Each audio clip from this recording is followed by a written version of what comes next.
नमस्ते दोस्तों, मेरा नाम रचना है। मुझे लोन की किस्त भरनी थी, इसलिए मुझे 2500 रुपए की जरूरत थी, लेकिन मेरे पास पैसे नहीं थे। मेरे पति काम के लिए शहर में रहते हैं। मैंने उन्हें फोन करके बताया, लेकिन उन्होंने कहा कि उनके पास पैसे नहीं हैं। जब मेरे पति ने कहा कि उनके पास पैसे नहीं हैं, तो मुझे चिंता होने लगी कि अब मैं अपने लोन की किस्त कैसे भरूं। अगर समय पर किस्त नहीं भरी तो पेनल्टी लगेगी, इसलिए समय पर किस्त भरना बहुत जरूरी था। मुझे एक तरकीब सूझी और मैं अपनी पड़ोसी के घर गई। मैंने उनसे कहा, मुझे 2500 रुपए की बहुत जरूरत है, प्लीज मेरी मदद करें, मैं आपके पैसे कुछ दिनों में लौटा दूंगी। तब उन्होंने कहा, रचना सच में मेरे पास नहीं है, अगर होते तो मैं तुम्हें जरूर देती। मैंने थोड़ी मिन्नतें की, लेकिन उन्होंने साफ साफ कह दिया कि सच में उनके पास पैसे नहीं हैं। उनकी बातों से मुझे समझ आ गया कि वह मेरी कोई मदद नहीं करेगी। ठीक है दीदी, कोई बात नहीं, मैं जाती हूँ, कहकर मैं अपने घर लौट आई। सुबह का समय था, करीब 11:30 बजे होंगे। मैंने कपड़े धोए और टेरेस पर कपड़े सुखाने गई। कपड़े सुखाते समय थोड़ी देर बाद अचानक सुनैना दीदी के पति विनोद जी वहां आ गए। मैंने उनसे बात नहीं की, बस एक बार उनकी तरफ देखा। सुनैना दीदी और हमारी छत एक ही थी, हमारे घर एक दूसरे से अटैच थे। वो टेरेस पर आकर सहजता से पौधों के पास खड़े हो गए।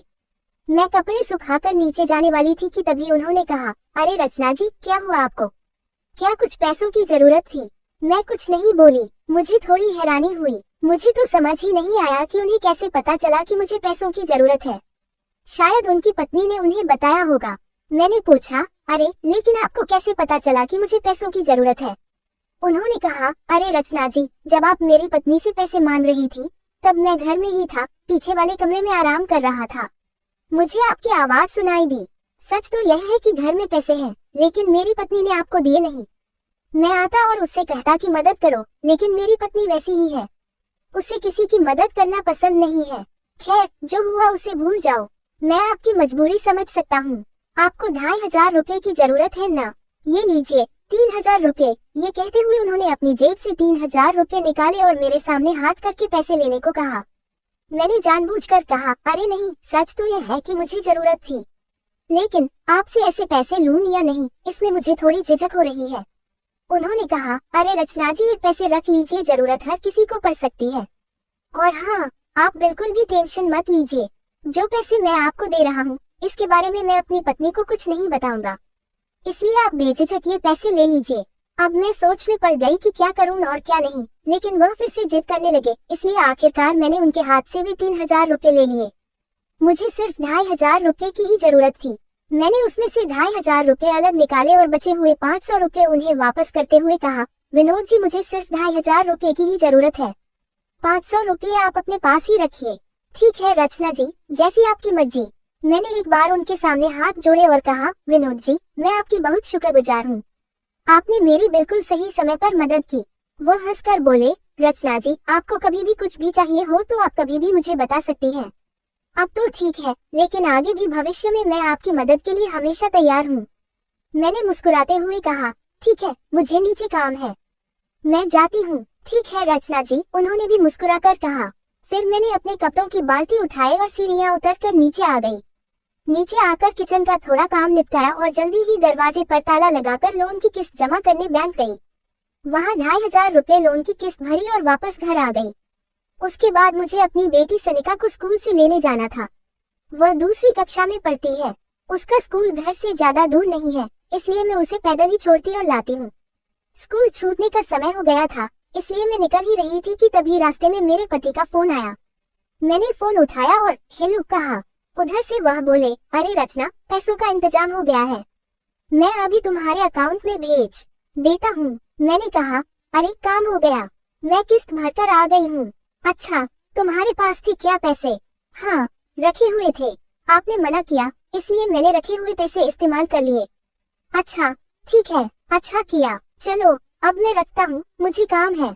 हाँ ठीक है, अपना ध्यान रखना। उन्होंने कॉल काट दिया। मैंने जानबूझकर उन्हें बुरा न लगे, इसलिए झूठ बोल दिया कि मेरे पास पैसे थे।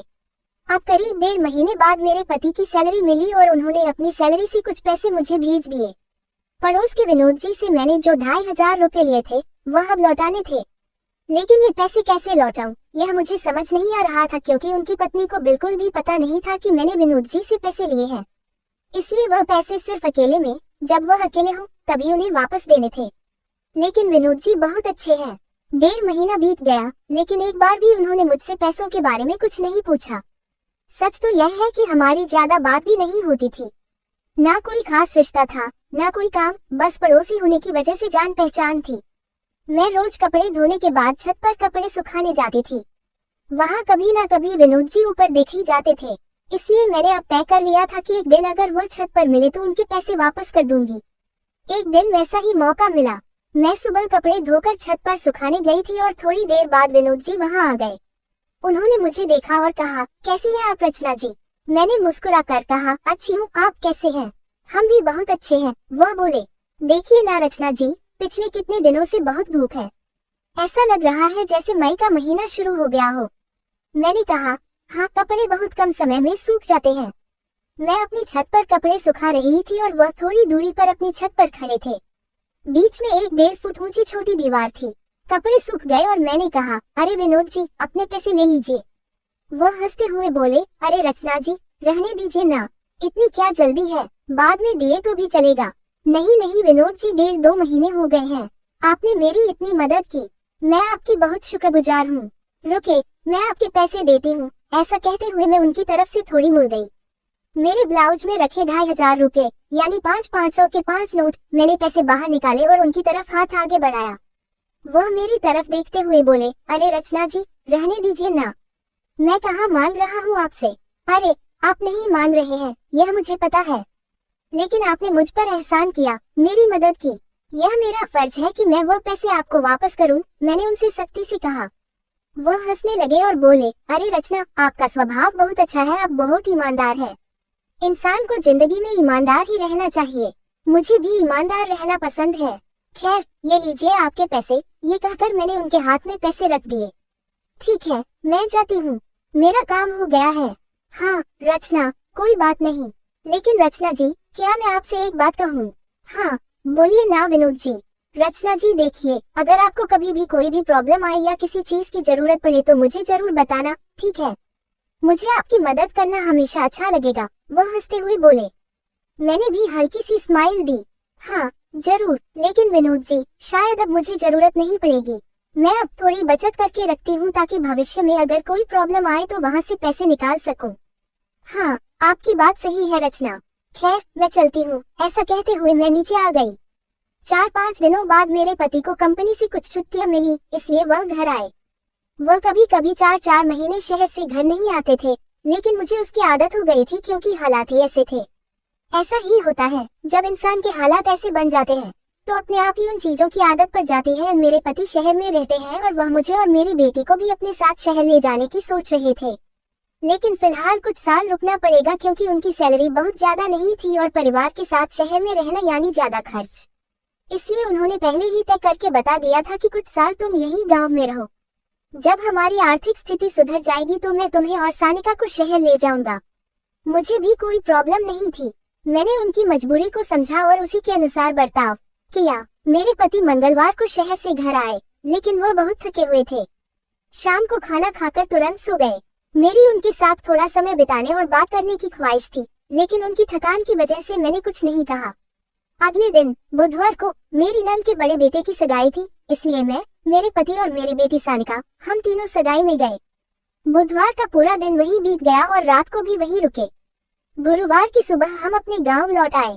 दोपहर में घर आने के बाद मैं घर के कामों में लग गई और मेरे पति अपने कुछ दोस्तों से मिलने बाहर चले गए, क्योंकि वह बहुत महीनों बाद गांव आए थे। उनके बहुत से दोस्त थे, लेकिन शहर में काम होने की वजह से वह उनसे मिल नहीं पाते थे, इसलिए गांव आने पर वह दिन भर दोस्तों के साथ ही रहते थे। शाम हो गई थी, इसलिए मैं पति के घर आने का इंतजार करने लगी, लेकिन शाम के 8 बज गए फिर भी वह घर नहीं आए। पति को शहर से आए हुए 2 दिन हो गए थे, लेकिन अभी तक वह एक बार भी मेरे पास नहीं आए थे। मैं कोई बूढ़ी नहीं थी, हमारी उम्र 30-32 ही थी। हम दोनों बिल्कुल जवान थे।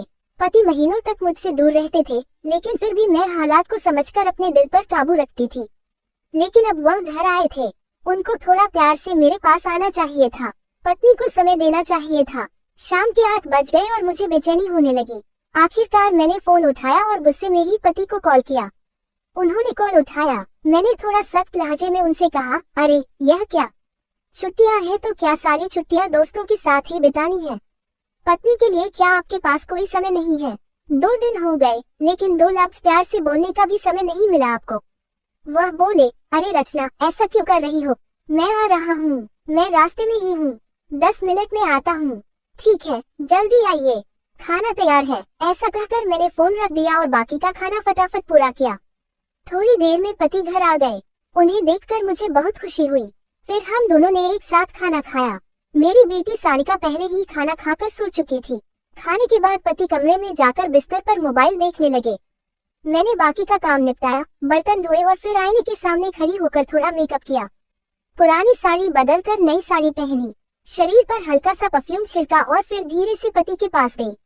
वह मोबाइल में कुछ देख रहे थे। मैं बिल्कुल उनके पास जाकर बैठ गई और प्यार से बोली, क्या देख रहे हैं आप? वह हंसकर बोले, कुछ नहीं डार्लिंग, बस ऐसे ही टाइम पास कर रहा था। पति ने मेरी तरफ देखा और बोले, अरे वाह, तुमने तो अच्छी साड़ी पहनी है। हाँ, क्या आपको पसंद आई?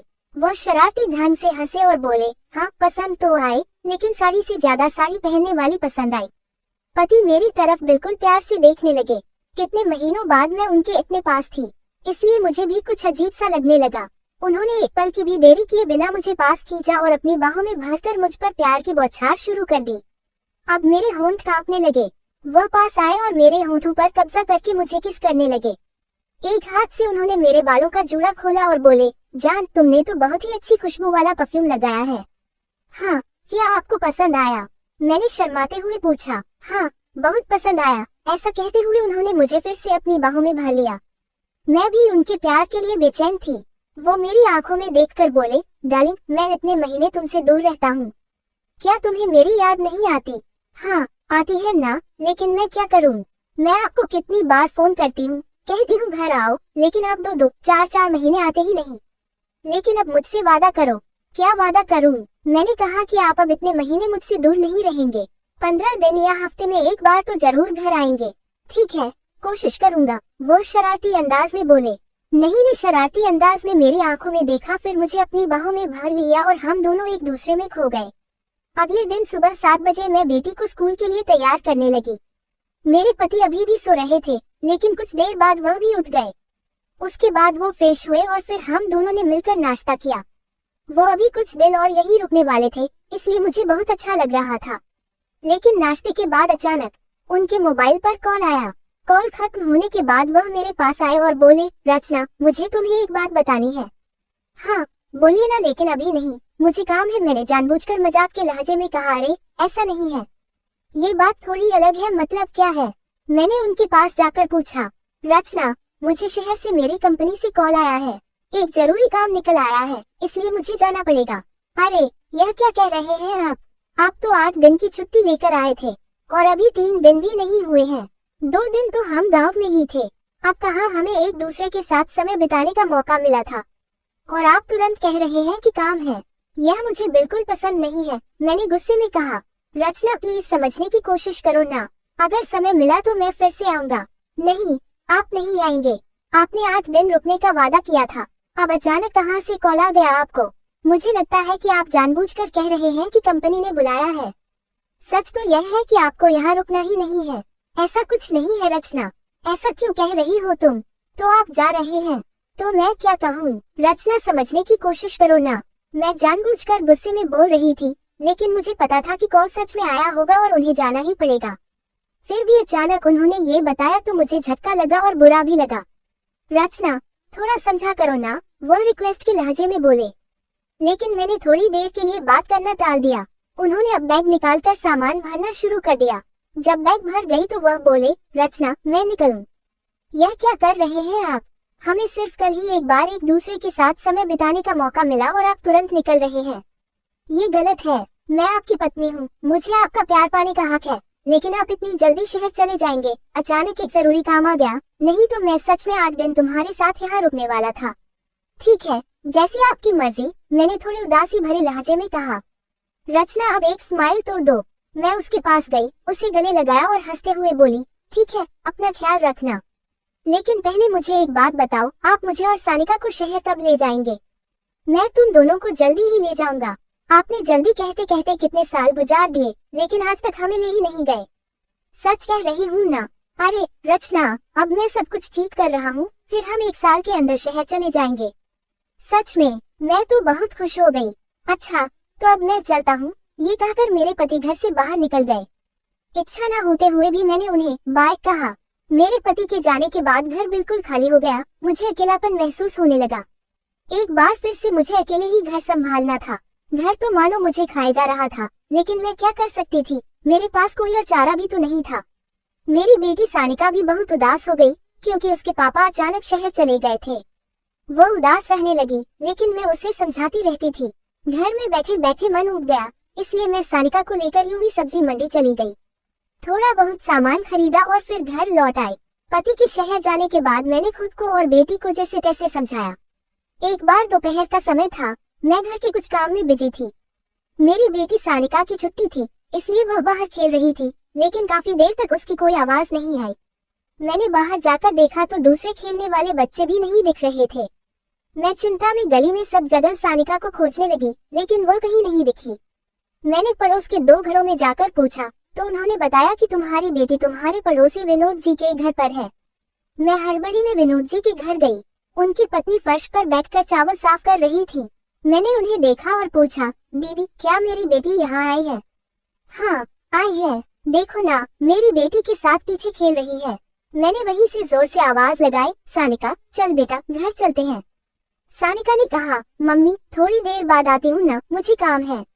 चल अब, हमें काम है, मैंने सख्ती से कहा। फिर सानिका पीछे के दरवाजे से दौड़ती हुई आई और मुझे कसकर गले लगा लिया। चल सानिका, क्या तू खेल रही थी बेटा? हाँ मम्मी। अच्छा चल अब घर चलते हैं, मैंने उससे पास लेते हुए कहा। तभी विनोद जी पीछे के कमरे से सामने के कमरे में आए। मैं दरवाजे पर खड़ी थी। उन्होंने मुझे देखा और हंसते हुए बोले, कैसी हो रचना? मैंने कहा, मैं बिल्कुल ठीक हूँ, आप कैसे हैं? मैं भी ठीक हूँ। मेरी बात खत्म हुई ही थी कि मेरा ध्यान सुनैना दीदी के चेहरे पर गया। उनका चेहरा बिल्कुल सख्त था, मानो उसे अपने पति से बात करना बिल्कुल पसंद नहीं था। खैर, मैंने ज्यादा देर न करते हुए कहा, चलती हूँ सुनैना दीदी। उसने सिर्फ सिर हिलाया, लेकिन चेहरे पर गुस्सा साफ दिख रहा था। मैं वहाँ से फौरन निकल आई। घर आने के बाद मुझे सुनैना दीदी थोड़ी अजीब लगी। मुझे लगा कि उनका स्वभाव कुछ अलग ही है, लेकिन खैर छोड़ो। अगले कुछ दिन शांति से गुजर गए। एक बार सुबह के समय मैं घर में सब्जी काट रही थी, तभी अचानक दरवाजे पर मुझे हमारे पड़ोसी विनोद जी दिखाई दिए। वो मेरी तरफ देखकर धीरे से मुस्कुराए। मैं भी उनकी तरफ देखकर मुस्कुराए और बोली, अरे विनोद जी आइए ना अंदर। हमारा रिवाज है कि अगर कोई दरवाजे पर आए तो उसे अंदर बुलाते हैं, इसलिए मुझे भी उन्हें अंदर बुलाना पड़ा। वे घर के अंदर आए और कुर्सी पर बैठ गए। उनके हाथ में एक थैली थी। क्या कर रही हो रचना? कुछ नहीं, पालक की सब्जी बना रही हूँ, कल ही बाजार से लाई थी। ओह बहुत बढ़िया, हरी सब्जियाँ खानी चाहिए, शरीर के लिए अच्छी होती है। अच्छा ये लीजिए, कहते हुए उन्होंने अपने हाथ की थैली मेरी तरफ बढ़ा दी। इसमें क्या है, आप खुद ही देख लीजिए, वो मुस्कुराए। मैंने वह थैली खोलकर देखा तो अंदर एक बॉक्स था और कुछ फल दिखे। बॉक्स पर मिठाई की तस्वीर थी, इसलिए समझ में आ गया कि अंदर मिठाई है। ये क्या विनोद जी? मैंने हैरानी से पूछा। कुछ नहीं रचना, मैं कल किसी काम से गांव गया था, वहां से आते हुए थोड़ी मिठाई ले आया। थोड़ी ज्यादा हो गई तो सोचा आपको भी थोड़ी दे दूं। अरे क्या आज कोई खास दिन है? आपका जन्मदिन तो नहीं है ना?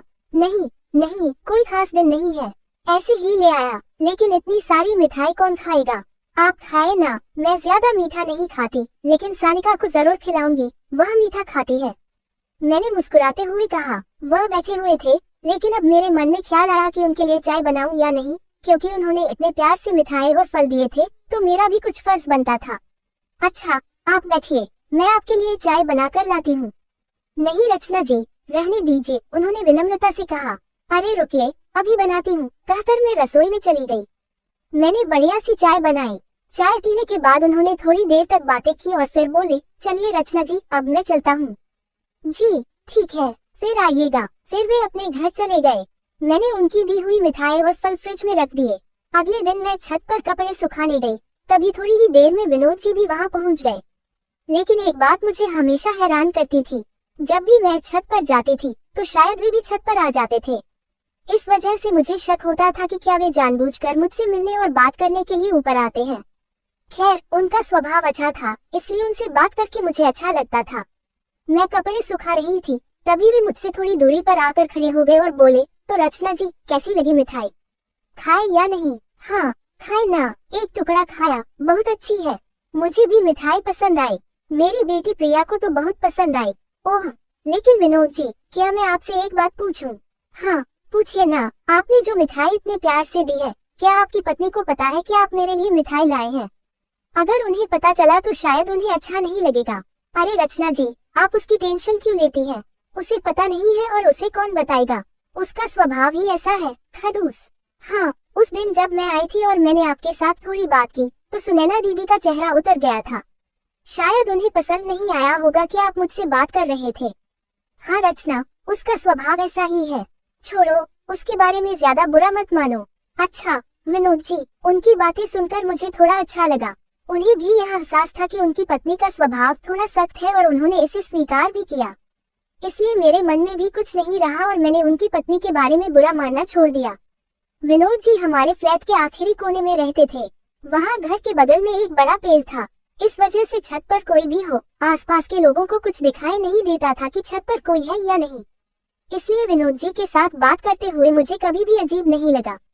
उनका स्वभाव भी बहुत अच्छा था, इसलिए उनसे बात करते हुए मुझे एक अलग ही आकर्षण महसूस होता था और एक तरह की संतुष्टि भी मिलती थी।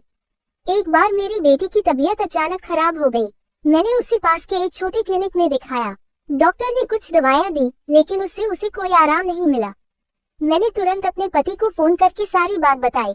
उन्होंने कहा, रुको मैं कल आता हूँ। अगले दिन मेरे पति शहर से वापस आए। हमने हड़बड़ी में सानिका को एक बड़े अस्पताल में ले जाकर भर्ती कराया। वहाँ उसका इलाज शुरू हो गया। डॉक्टरों ने बताया कि उसे कम से कम 2 दिन भर्ती रखना पड़ेगा, लेकिन 2 दिनों के बाद भी उसकी तबीयत में कोई खास सुधार नहीं दिखा। इसलिए डॉक्टरों ने बताया कि उसे और 2 दिन भर्ती रखना जरूरी है। हमने उसका इलाज जारी रखने का फैसला किया। हमने अस्पताल के खर्च के लिए पैसे जमा करना शुरू किया। मेरे पति की अभी अभी सैलरी आई थी, इसलिए कुछ पैसे उनसे मिल गए। घर में भी कुछ पैसे जमा थे, हमने उनका भी इस्तेमाल किया। 4 दिनों के बाद सानिका की तबीयत में काफी सुधार हुआ। डॉक्टरों ने डिस्चार्ज की सलाह दी, इसलिए हम अस्पताल में बिल पूछने गए। लेकिन जब हमें पता चला कि बिल कितना है, तो हमारे पैरों तले जमीन खिसक गई, क्योंकि बिल पूरे 25,000 रुपए हुआ था। हमारे पास सिर्फ 20,000 रुपए जमा हुए थे। अब बाकी के 5,000 रुपए का इंतजाम करना था। फिर मेरे पति ने जैसे तैसे इधर उधर फोन करके 5,000 रुपए उधार मांगे और आखिरकार हम पूरे 25,000 रुपए भरकर सानिका को लेकर घर वापस आ गए। अगले कुछ दिनों के लिए डॉक्टरों ने सानिका का ख्याल रखने को कहा और कुछ दवाइयां दी थी, जो उसे नियमित रूप से देने को कहा था। आसपास के कुछ पड़ोसी मेरी बेटी को देखने आए। हमारी पड़ोसी सुनैना दीदी और उनके पति विनोद जी भी आए थे। विनोद जी सानिका के लिए खाने के लिए सेब भी लाए थे। अगले 2-3 दिन मेरे पति घर पर ही रहे, लेकिन अब उन्हें भी शहर में काम पर जाना जरूरी था, इसलिए वे शहर चले गए। धीरे धीरे सानिका की तबीयत ठीक हो गई और फिर सब कुछ नॉर्मल हो गया। मेरे पास कुछ पैसे बचाए हुए थे, लेकिन सानिका के अचानक बीमार होने की वजह से उसे खाने पीने की चीजें बाजार से लानी पड़ती थी, इसलिए मेरे पास जो भी जमा पूंजी थी वह सब खर्च हो गई। आगे कुछ दिनों तक हालत थोड़ी खराब थी, लेकिन मैं जैसे तैसे दिन गुजार रही थी। मुझे नौकरी करनी थी, लेकिन गांव में कोई खास काम नहीं था। कोई छोटा मोटा काम या छोटी मोटी नौकरी मिल जाती, लेकिन सानिका स्कूल जाती थी और स्कूल से आने के बाद दिन भर घर पर रहती थी, इसलिए मुझे उस पर ध्यान देना पड़ता था और इस वजह से मैं कहीं काम पर नहीं जा सकती थी। अगले 2-3 महीने ऐसे ही गुजर गए, लेकिन सानिका की तबीयत फिर से बिगड़ने लगी। 2-3 महीने तक उसकी तबीयत बहुत अच्छी थी, लेकिन अचानक वह फिर से खराब होने लगी। मैंने उसे एक छोटे क्लिनिक में दिखाया, लेकिन वहाँ भी कोई फर्क नहीं पड़ा। मैंने पति को फोन किया। उन्होंने कहा, रचना, सानिया को भर्ती तो कर लेंगे, लेकिन मेरे पास अभी पैसे नहीं हैं। बड़े अस्पताल में नहीं दिखा पाएंगे, इसलिए हमने सानिया को घर पर ही रखने का फैसला किया। मैं घर पर ही उसकी देखभाल करने लगी, लेकिन उसकी तबीयत और बिगड़ती जा रही थी। मुझे बहुत टेंशन होने लगी, समझ नहीं आ रहा था कि क्या करूं। एक बार सानिका को घर में सुलाकर मैं कपड़े धोने के बाद छत पर गई, कपड़े सुखाने के लिए। तभी पड़ोस के विनोद जी भी आ गए। उन्होंने पूछा, क्या हुआ रचना, कैसी है आप? कुछ नहीं, ठीक हूँ। मैं चिंतित थी, इसलिए कपड़े सुखाने का काम बिल्कुल उदास चेहरे से कर रही थी। मैंने उनसे ज्यादा बात नहीं की। उन्होंने कहा, क्या हुआ रचना जी, आप बहुत उदास दिख रही हैं। क्या कोई प्रॉब्लम है? अरे कुछ नहीं, बस ऐसे ही। क्या बताऊं, सानिका की तबीयत खराब है। ओह, तो क्या अस्पताल में नहीं दिखाया? हाँ, दिखाया तो था, लेकिन इस छोटे क्लिनिक से उसे कोई फर्क नहीं पड़ रहा है। उसे बड़े अस्पताल में दिखाना पड़ेगा। अच्छा, ऐसा है क्या? तो दिखा दीजिए। हाँ, दिखाना तो है, 1-2 दिन में। अरे, देर मत कीजिए, जल्दी ले जाए उसे अस्पताल। हाँ, जल्दी ही लेकर जाना है। फिर थोड़ी देर बाद कपड़े सुखाने के बाद मैं नीचे आई। सानिका के लिए खाने के लिए कुछ बनाया, लेकिन तबीयत ठीक ना होने की वजह से वह खाना भी नहीं खा पा रही थी। शाम तक जैसे तैसे दिन गुजारा, लेकिन अब किसी भी हाल में उसे बड़े अस्पताल ले जाना ही था। शाम को मेडिकल स्टोर से कुछ दवाएं ला कर दी, लेकिन उससे भी कोई फर्क नहीं पड़ा। रात भर उसे ठीक से नींद नहीं आ रही थी। 5-10 मिनट सोती और तुरंत उठकर बैठ जाती और रोने लगती। मैंने जैसे तैसे रात गुजारी। अगले दिन सुबह उठकर उसे चाय बनाकर दी और थोड़ा नाश्ता बनाया। उसके बाद मैं अपने कामों में लग गई। घर में काम करते हुए विनोद जी अचानक घर में आ गए। सानिका को बेड पर सोया हुआ देखकर बोले, रचना, सानिका की तबीयत तो सच में ठीक नहीं है। आपने उसे अस्पताल में दिखाया नहीं? हाँ, दिखाना तो है, लेकिन क्या करूं, थोड़ी पैसों की प्रॉब्लम है। विनोद जी ने हैरानी से कहा, अरे, तो आपने पहले क्यों नहीं बताया? ठीक है, रुकिए, मैं पैसे लेकर आता हूँ। आप ज्यादा देर मत कीजिए, उसे तुरंत अस्पताल ले जाइए। वह अपने घर गए और थोड़ी देर बाद वापस आए। उन्होंने मेरे हाथ में पैसे दिए और कहा, ये लीजिए, 20,000 रुपए हैं। उसे अस्पताल ले जाए, किसी अच्छे और बड़े अस्पताल में दिखाए। मैंने उनसे 20,000 रुपए लेते हुए कहा, विनोद जी, सच में आपका बहुत बहुत धन्यवाद। आप बिल्कुल भगवान की तरह आए हैं। ठीक है, अब देर मत करो, जल्दी लेकर जाओ। हाँ, ठीक है, मैं लेकर जाती हूँ, आप चिंता मत कीजिए। फिर मैं सानिका को लेकर अस्पताल गई। वहाँ उसका इलाज शुरू हुआ। उसके ब्लड सैंपल लिए गए। ब्लड सैंपल के आधार पर उसे एडमिट किया गया। कुछ दिन उसे एडमिट रखा गया। मैं अस्पताल में ही रुकती थी और उसकी बहुत देखभाल करती थी। कुछ दिनों बाद सानिका की तबीयत सुधरने लगी। 3 दिन बाद उसे डिस्चार्ज मिल गया। फिर मैं उसे घर ले आई। अब उसे विशेष देखभाल की जरूरत थी। सानिका तले हुए स्नैक्स ज्यादा खाती थी, जिसकी वजह से उसकी तबीयत बिगड़ रही थी। डॉक्टरों ने साफ साफ कहा था कि उसे तले हुए स्नैक्स नहीं देना चाहिए, क्योंकि उनमें इस्तेमाल होने वाला कोई भी तेल सबके लिए सही नहीं होता। इसलिए मैंने सानिका को दुकान से कुछ भी खाने से मना कर दिया। कुछ दिनों में उसकी तबीयत पहले जैसी हो गई। मैंने अपने पति को सब कुछ बताया।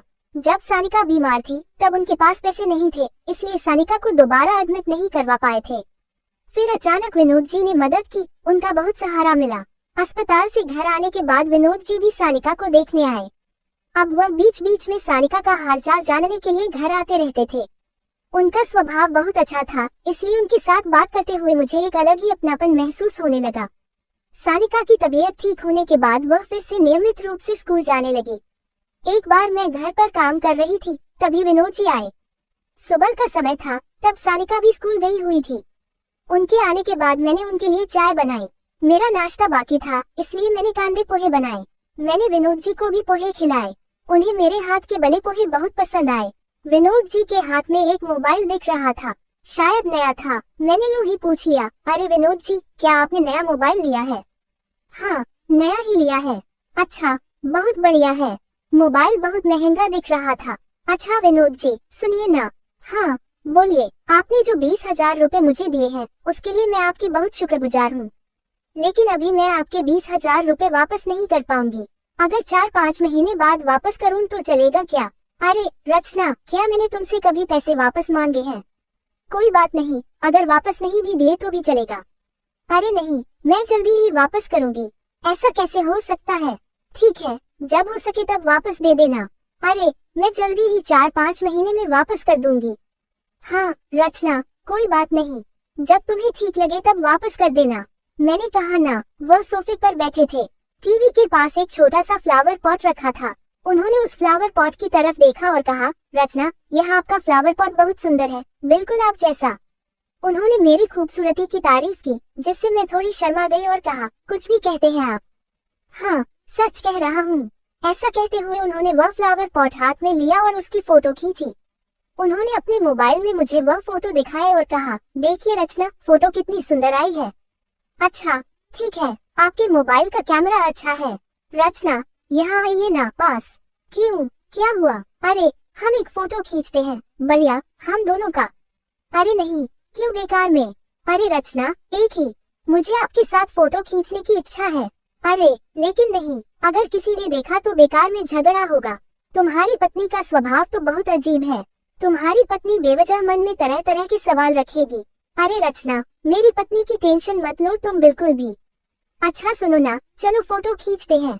वह बहुत जोर देकर बोल रहे थे। मैं उन्हें मना करके निराश नहीं करना चाहती थी। मैंने जानबूझकर कहा, अरे विनोद जी, अभी नहीं, बाद में कभी खींच लेंगे ना। रचना, अभी खींचते हैं ना प्लीज, उन्होंने थोड़ी विनती करते हुए कहा।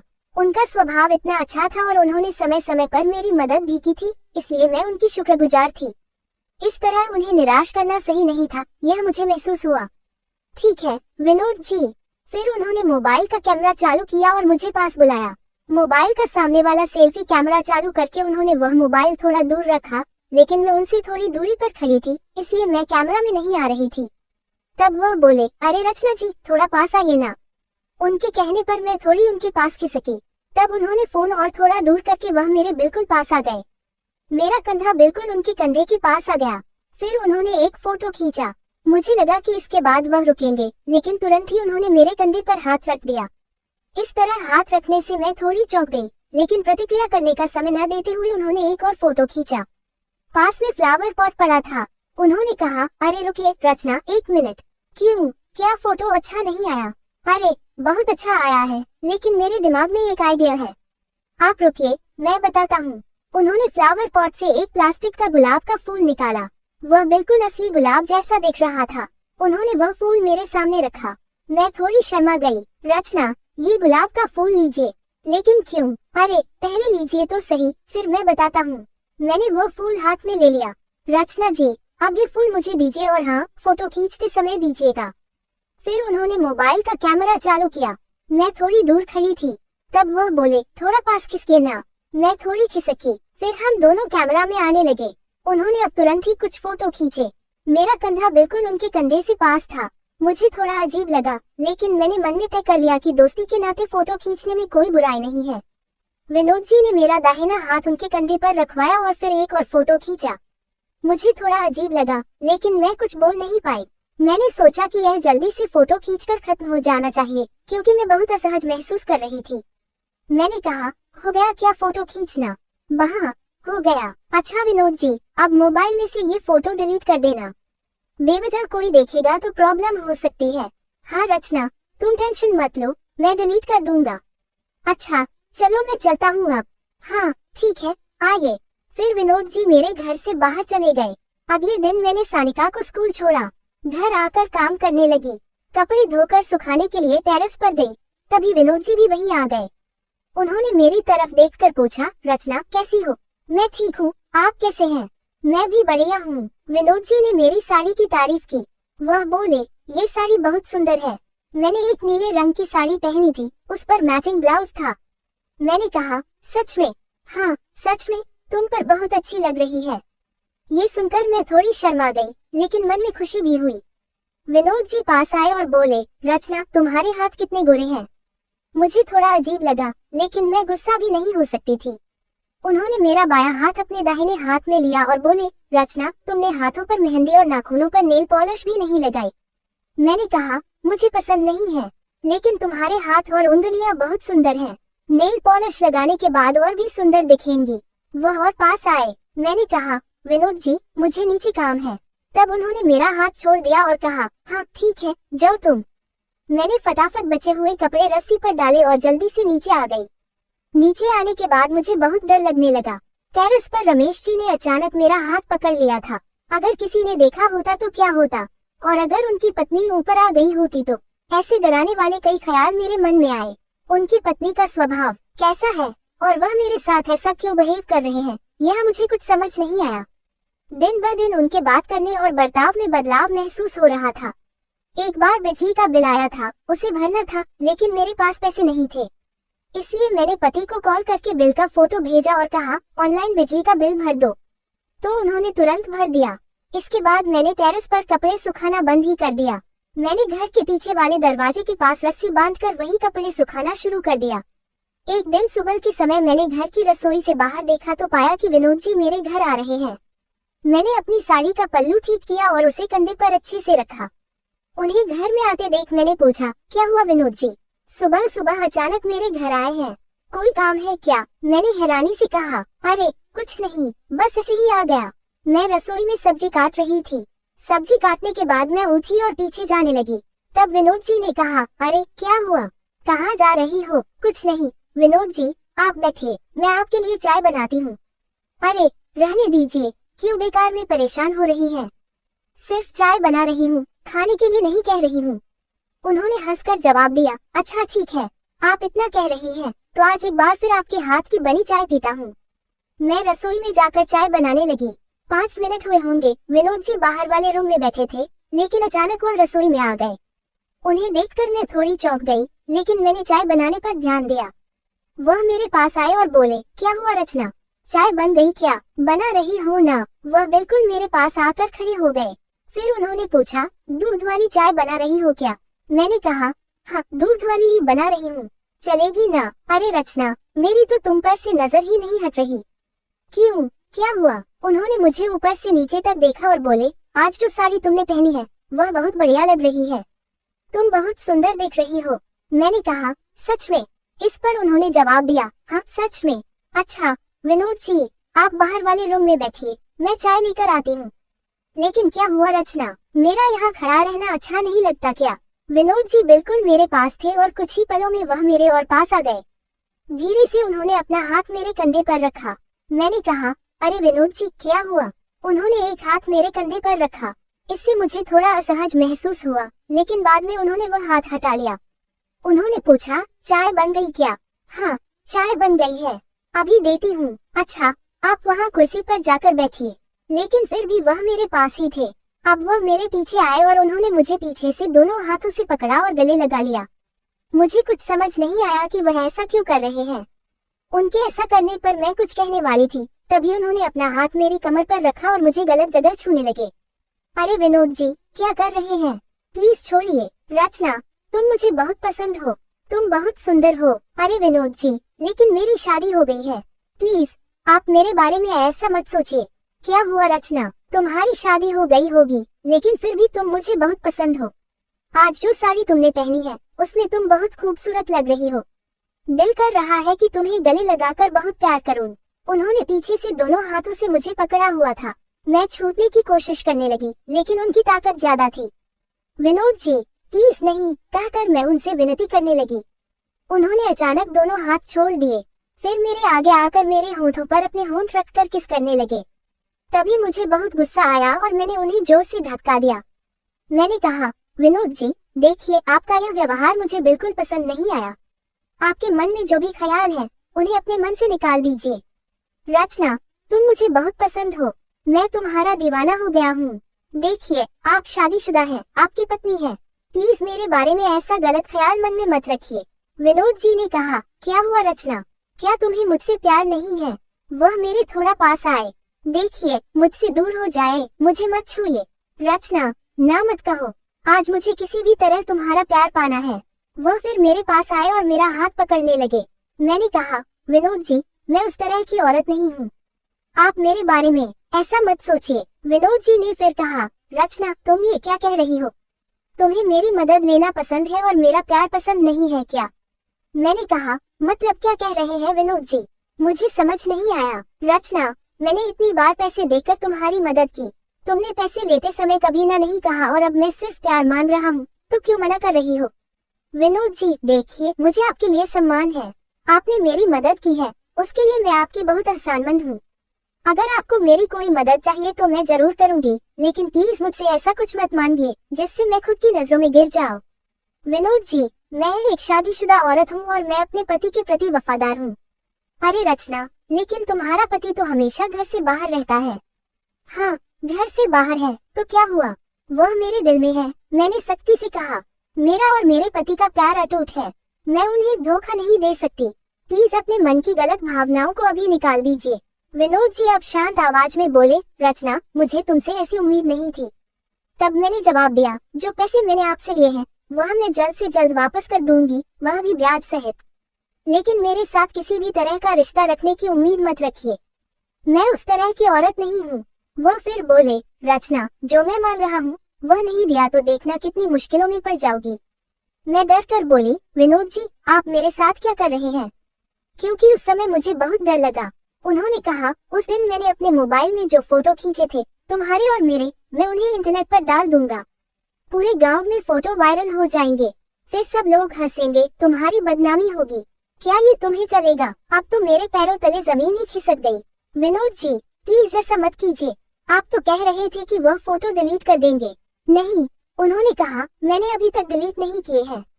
प्लीज ऐसा मत कीजिए, मैंने विनती की। मेरी इज्जत चली जाएगी, मेरे पति का मुझ पर से विश्वास टूट जाएगा। मेरे पति अकेले शहर में रहकर मेरे और मेरी बेटी के लिए मेहनत करते हैं, अगर उन्हें पता चला तो उनका मुझ पर से विश्वास टूट जाएगा। आप वे फोटो प्लीज डिलीट कर दीजिए। उन्होंने मोबाइल निकालकर फोटो दिखाते हुए कहा, ये देखो रचना, अब अगर तुमने मुझे वह नहीं दिया जो मुझे चाहिए और मुझे जो करना है वह नहीं करने दिया, तो ये फोटो मैं पूरे गांव में फैला दूंगा। मुझे कुछ समझ नहीं आ रहा था।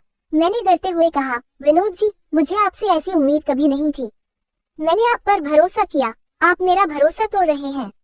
रचना, मैंने भी तुम्हारी मदद की है, क्या मुझे तुमसे जो चाहिए वह मांगने का अधिकार नहीं है? मुझे अपने पास आने दो रचना। देखिए, मैं उस तरह की औरत नहीं हूँ। अगर आपको मुझसे कोई और मदद चाहिए तो मैं वह जरूर करूँगी, पैसे भी वापस कर दूंगी, इसलिए मुझसे ऐसी गलत उम्मीद रखने की जरूरत नहीं है। उन्होंने मोबाइल मेरी तरफ ही रखा हुआ था। अब क्या करूँ, मुझे कुछ समझ नहीं आ रहा था। मैंने ऐसे रिएक्ट किया जैसे मैं प्यार से उन फोटोज को देखने के लिए तैयार हूँ। मैंने कहा, ठीक है, मुझे देखने दीजिए कि फोटोज कैसे आए हैं। उन्हें लगा कि मैं उनके सामने झुक रही हूँ और हम आगे कुछ कर सकते हैं। उन्होंने हाथ में लिया मोबाइल और मेरे पास किया। मैंने उनके हाथ से वह मोबाइल ले लिया और फोटोज देखने लगी, लेकिन अब मैंने एक पल भी देर नहीं की और वहां से तेजी से भागी।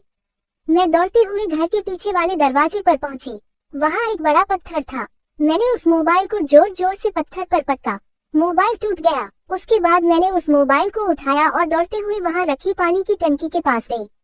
तभी विनोद भी मेरे पीछे दौड़ता हुआ आया, लेकिन जब तक वह मेरे पास पहुंचा, मैं पहले ही मोबाइल तोड़कर पानी की टंकी में डाल चुकी थी। विनोद मेरी तरफ बहुत गुस्से से देखने लगे। उनकी आंखों में बहुत गुस्सा और नफरत झलक रही थी। मुझे लगा वह मुझे मारेंगे। उन्होंने कहा, रचना तुमने मोबाइल तोड़ दिया? हाँ, मैंने मोबाइल तोड़कर पानी की टंकी में डाल दिया है। देखिए आपका मोबाइल। वह पानी की टंकी के पास आकर अंदर देखने लगे। मोबाइल नीचे गिरा हुआ था।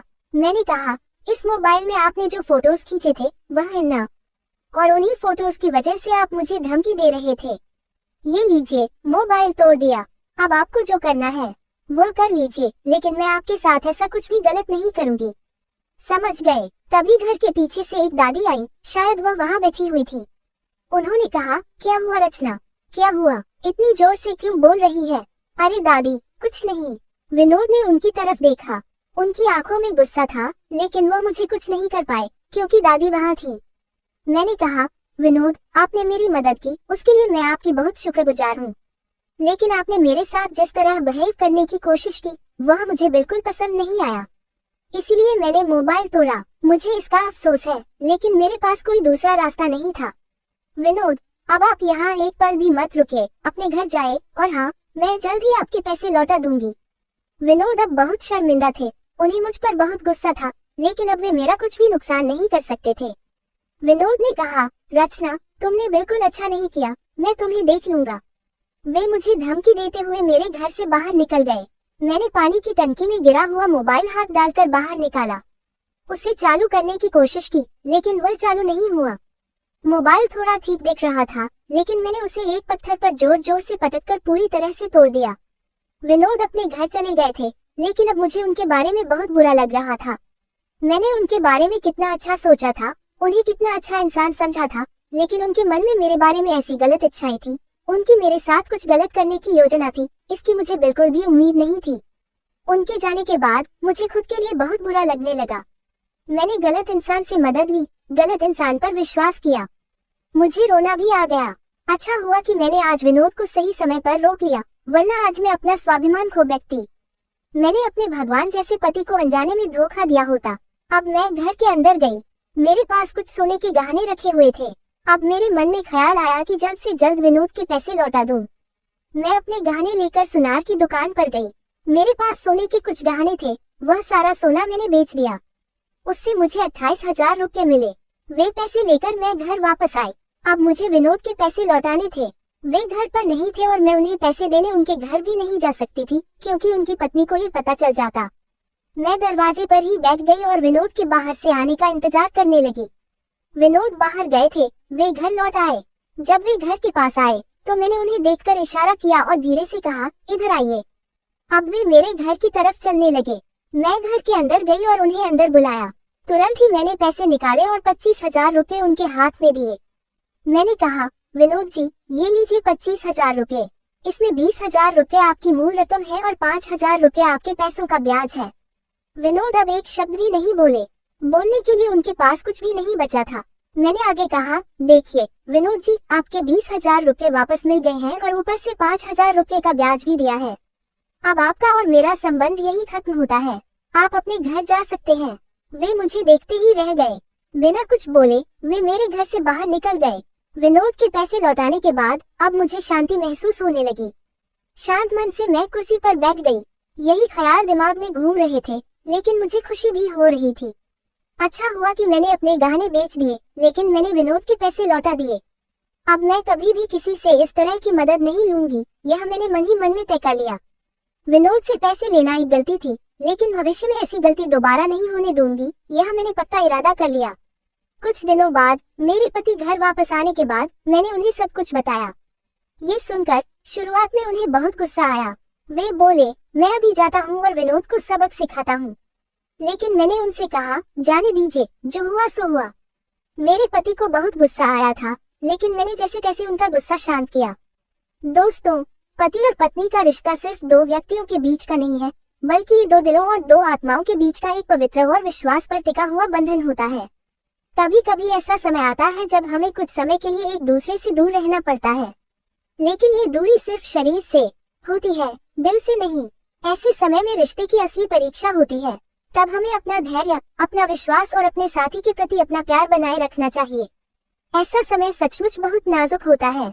कभी अकेलापन तो कभी हालात हमें डगमगा सकते हैं, लेकिन अगर हमारे रिश्ते के प्रति निष्ठा, हमें मिले प्यार की कीमत और खुद पर विश्वास हो, तो कोई भी कठिनाई हमें गलत कदम उठाने के लिए मजबूर नहीं कर सकती। सच्चा प्यार सिर्फ पास रहने में नहीं, बल्कि दूर रहते हुए भी एक दूसरे की यादों में, विश्वास में और दिल के गहरे कोने में संजोया हुआ होता है। इसलिए आपके और आपके साथी के बीच